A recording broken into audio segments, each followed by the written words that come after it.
सिद्धू साहब ने चैलेंज किया है कि वो डिबेट करना चाहते हैं।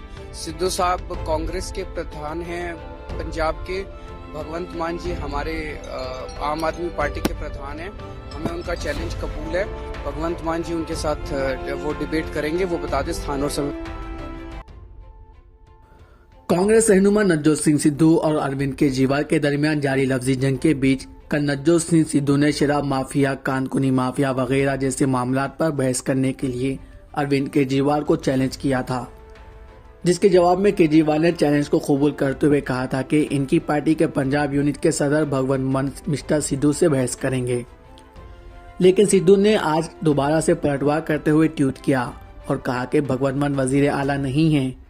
कांग्रेस लीडर ने केजरीवाल से पूछा कि कौन है जिसने बादलों के बसों को दिल्ली के हवाई अड्डे के रास्ते पर चलने की इजाजत दी, आकर मुझसे बहस करें।